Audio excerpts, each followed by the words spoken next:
Hi, I'm Spencer Rainey, and today I'm going to discuss premillennialism of the fundamental modernist era. So, the premillennialism is a group that followed the book of Daniel, Ezekiel, and Revelations, and a few of the New Testament. And premillennials believe that the current world would peak religiously, according to Matthew Sutton from this week's reading. The current age will climax with the restoration of Jews to Palestine, the emergence of powerful empires in Rome, Russia, and the Far East, and then war. From this war, the Antichrist will rise up, offering peace, claiming control of the world. The true Christians will then leave earth simultaneously and join Jesus in heaven. 7 years of basically hell on earth, and then Jesus and his saints will win the world back at Armageddon, establishing a millennial kingdom. Premillennials, in today's terms, would be classified as extreme fundamentalists. However, it's not exactly modern to the world. There's evidence that demonstrates premillennial concepts present in the 4th to the 6th century. A sermon was discovered titled "The Last Times, the Antichrist, and the End of the World." The title alone demonstrates premillennial thoughts. Premillennials lived underground for many centuries, not having support in their time. A lot of the Catholics would go in and destroy all of their doctrine so that it couldn't be passed on. However, mainstream Protestantism in the late 1500s and 1600s helped premillennials to return to the surface. Fast forward to the establishment of the colonies. New land gave potential for a utopian society, which is the sole purpose of Armageddon. And to find out that it's nothing close to perfect Christian home, the fundamentalist movement starts, and premillennials can thrive on the chaos. The premillennialist concept or ideals fit perfectly into the context of fundamentalists, especially since World War I was only the beginning of the struggle seen in the 1900s.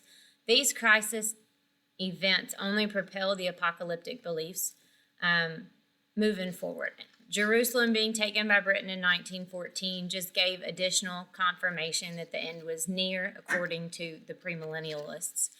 Although globally political events were shaping the reality for the premillennials, they refrained from participating or influencing politics. Although, like I said, all of the world is coming to an end is all politically relevant. They claimed Mussolini was potentially the Antichrist, that he would restore Rome and take over the world. Every incident, large or small, somehow fit into the fundamentalist Armageddon. American premillennials fed off the anti-Semitism of Hitler and proceeded to find evidence of the United States joining the Antichrist. Because of the premillennials, the political atmosphere of the fundamentalist movement in the United States changed. FDR became their new target, and his liberal New Deal was going to propel the country into allegiance with the Antichrist. What I find interesting about the premillennials is their Armageddon. War to end all wars did not have a timeline. It's all prophetic. Every event from World War I, Hitler's Jewish genocide, the Great Depression, to FDR attempting to improve America all seem to fit into the prophecy that's yet to occur. What sets the premillennials apart from other conservative groups is that everything occurred in a satanically driven atmosphere. It was not just biblical anymore. It wasn't what you're doing is not Christian. It's any form of change was the Antichrist coming forward. And so it's that Satan's making all of this happen, Armageddon's coming, and it takes away a lot from the actual biblical atmosphere of what we've been discussing previously. They fought against the civil rights movement because it was a change in tradition. Anti-slavery movements that propelled forward that's all Antichrist. Anything new, like I said, it was Satan's doing, and it will all lead to Armageddon and the Antichrist. And none of it is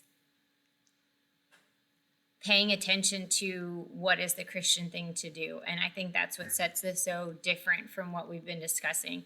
It's the conspiracy that fits any modern mold until people stop believing in it. So, thank you.